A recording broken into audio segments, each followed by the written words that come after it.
Okay, we have the coach here. He's going to have a couple opening remarks. You bet. It's great to be here for Media Days, and appreciate all your, coverage of our teams and, ours in particular. Some great stories out there to be shared, but just a special day. I love promoting our guys, promoting our program. So thanks for all your coverage. We'll start with George in the front row. George Teague, CBS News, Texas. Coach, you've done a lot building relationships with former players at the University of Alabama. Just curious to hear, what do you think the impact it has with a coach who maybe didn't coach those guys does for your program? Well, roll tide, George. And what was the last part you were talking? So how does it impact? The development of your program. Yeah, the relationships I think are critical. We talk about the vision that you have and that you want for your program, but really, taking one step back, I'm a firm believer that before you can really sell the vision and get the buy-in on what you want that vision to be, you have to have a relationship, and they got to know that you care before they really, care about what you know and what you try to sell to them and what you want the program to look like, and that buy-in happens because of the relationships. Left side, fourth row. Dan Peck, ESPN 106.7 in Auburn. Coach, what were the most difficult parts of making the decision to take the Alabama job? The most difficult, I think, just family. You move around, and I think we've lived in the last 15 years, I think, in 13 or 14 different houses, in about 9 cities, I think, and so 9 different moves. And so knowing that takes a toll, not just on myself, but my family, that's hard. Got 2 daughters that are getting older, and one's actually going to be a freshman at Washington, and so that was a pretty unique situation and a great setup there. But getting their support was really important, and once I had that, just continue to follow through on this opportunity and work with Greg Byrne, just realizing what the vision was for this program and what it has been, and just understanding the support I'd get. It's just made it to where, I understood again why this place is special and why I wanted to be the head coach here. Right side, front row. Hey, Kalen, good morning. Zach Klein with WSB Channel 2 in Atlanta. I'm curious how far back, if at all, your relationship goes with Kirby Smart, and what can everyone expect for your first SEC game? Yeah, really, other than just the meetings here recently, it hasn't been a lot of or any interaction I've had with Coach Smart from afar. You follow the best of the best, and he's been at Alabama. He's got a great coaching history there as the head coach at Georgia. Watching the games they've been a part of. You're always trying to take from those teams that are there at the end of the year, and so nothing but respect, and I have an appreciation, I think, for the game itself and people who are trying to make the game better, and I certainly would appreciate what he's doing for our conference as one of the leaders and representing our conference when it comes to improving our game as well. Front row, left side. Good morning, Coach. Good morning. AP Stedham, AP Kelly, as we see it, syndicated radio. Coach, there's 2 units. I use the term like a chorus line, the offensive line and the defensive back. How do you get them ready for the big stage on Broadway, and what are some road protocols that are important for your team?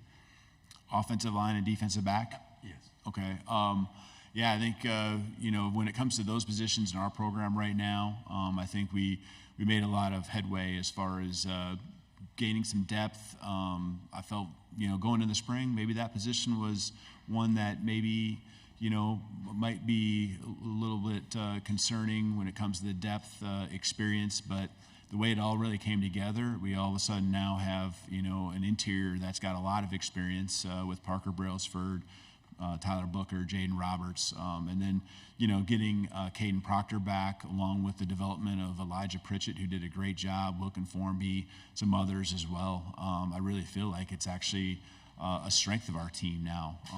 I felt that even at the end of spring, and now continue to see these guys work this summer, feel even more so. Defensive back, I think we put a lineup out there that is got some experience, but I think us as a coaching staff, it's going to be really important to just every single day press upon these guys, because we have a lot of youth that is very talented, and just pressing on them how important every day is, and their development's going to be critical for us, not just from a depth standpoint, but we could have some young guys out there playing sooner than later when it comes to playing defensive back and corner in particular. The pro. I mean, we all have our different beliefs when it comes to going on the road and what we try to do and the protocols. I guess I like to get there as late as possible, especially if it's an afternoon or evening game. I know we play the 11 o'clock kickoff there at Wisconsin, and so you got to account for some travel and things like that. But try to get as much done at home before getting on a plane. And to me, by that time, it's just kind of tips and reminders and things like that. Continued walkthroughs.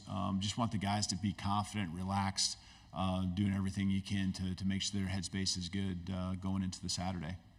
Right side, third row. Kennedy Wright with CBS 42. Coach, can you talk a little bit about how hard was it, or was it even a challenge to bring your own culture and beliefs to a team that's deeply rooted in traditions and kind of has its own culture already? Yeah, I mean, I respect, and I've done it enough times to where you go to different places, whether it's as an assistant or as a head coach, to where you kind of know, and the first thing, you know what you need to try to do early, and the first thing is to just listen to what those things are, whether it's the players, whether it's the alumni, those within the building, just kind of hear, what are front and center, the ones that are the traditions that are most important to them, the reasons for, the success, what's been done. Fortunately, I retained a lot of staff, and a lot of that continuity, I think, helped with a lot of those traditions, and again, helping me understand what I don't know. But then I think there's also just got to be a piece of, and it's more of the scheduling and just the methods that we will use, timing, all that kind of stuff. Just things that have worked for me, worked for the programs I've been a part of, what I've learned, and I think that it's not necessarily always a right or wrong. It's more about how you blend it all together, and so those things were important to me.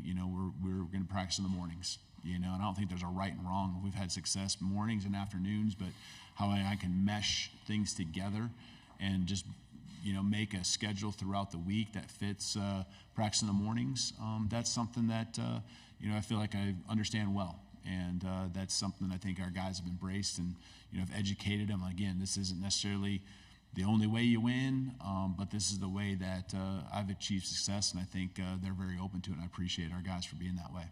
Left side, third row, and then pass the microphone to your left. Yes, sir. Good morning, Coach. Tony Reese out of WCVM out of Columbus, Georgia, the ABC affiliate. What would you say has been the biggest challenge you faced since being at Alabama, and how have you been able to overcome it so far? Biggest challenge, I think the biggest challenge, I know the biggest challenge was early on. The first 2 weeks, with the timing of everything being in the middle of January, there's no question. I mean, you got a contact period. We're a 12-2 football team that went to a semifinal game. A lot of talent on our roster, highly recruited football players, and so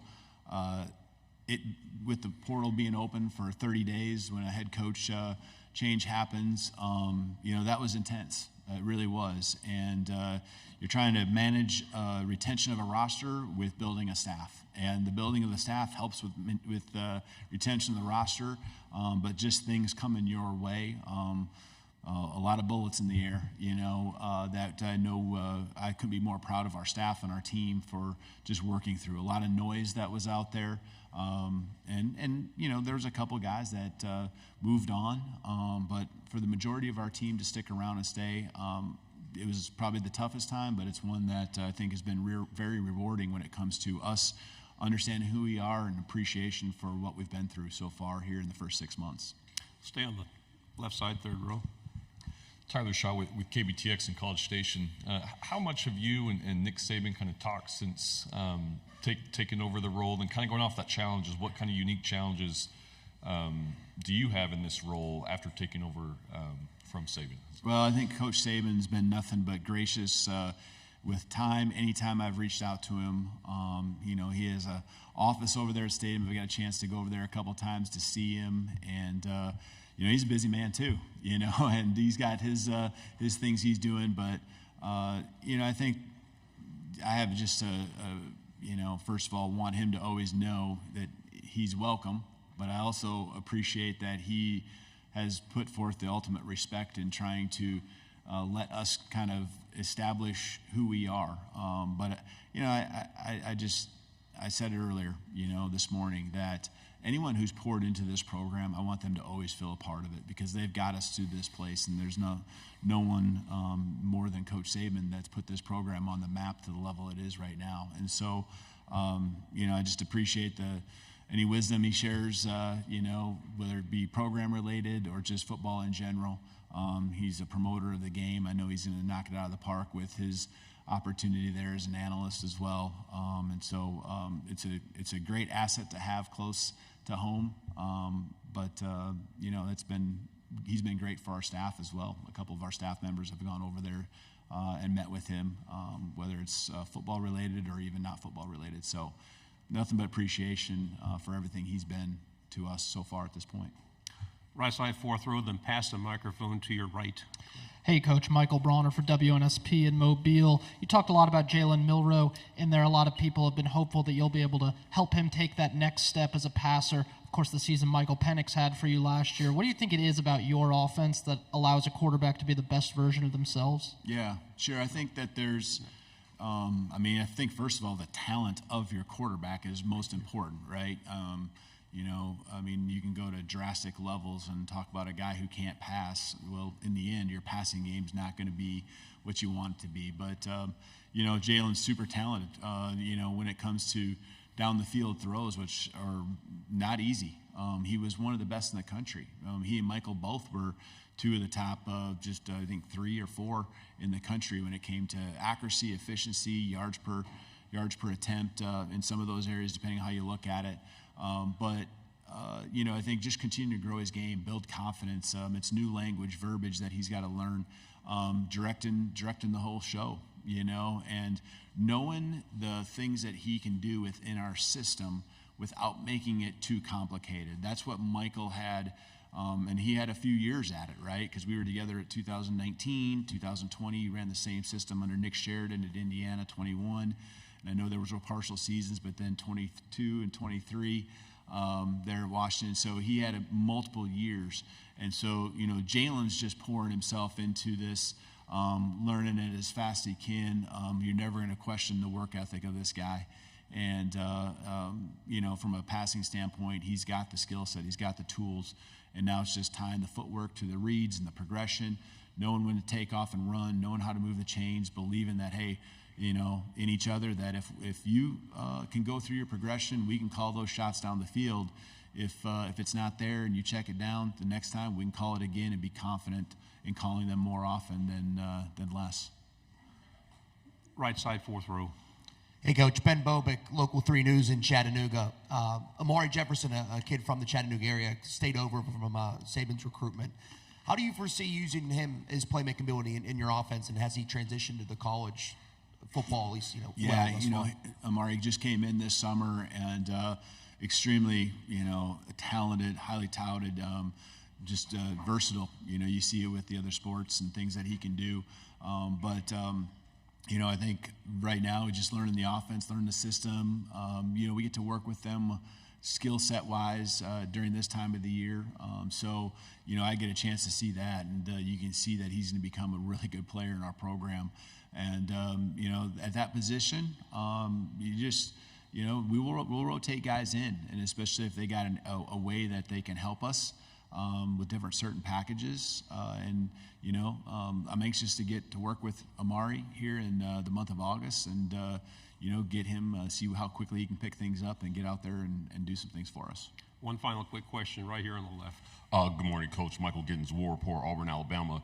Can you talk about the difference in the types of defenses you had success against in the PAC and what you'll be facing week in and week out in the SEC? And, will any of those differences have an impact on your decisions to either call plays or delegate that responsibility? Yeah, from a calling play standpoint, Nick Sheridan will call the plays, and I just think Nick's a brilliant mind. We have some great staff that I know with a guy like Jamarcus Shepard. They've worked together now for multiple years, and certainly I'm, very much involved in not just the offense but the defense too. And the system is what we've built over many years, and I know Nick's extremely sharp in knowing how to go on the tangents we need to with the personnel we have to make the offense the best it can be. But that's, I think when it comes to applying it to the defenses we'll see this year, I think there's always going to be a variety. I think every conference presents a variety. The talent level here and there might be different. The strengths might be different. The styles you see, there might be more trends in one conference than another, but I think at some point throughout the season, you see almost everything. Coaches go from different sides of the countries to the others, and they institute their packages, their schemes. And so, I think having done this now over 20 years, I think I don't want to say seen everything, but I think you've seen a lot. And you know how to manipulate, defenses. You know how to, attack in the areas maybe that were weak, and how people are going to look at you, I think, is as much as important as anything, and them trying to stop what you do best. And so having those little tangents that I referred to and sharp coaches like we have, that's important, because as the season goes on, we'll continue to evolve our offense and had to adjust and counter the things that are coming at us. Coach, thank you very much. Wish we had more Thank time. you. Roll Tide.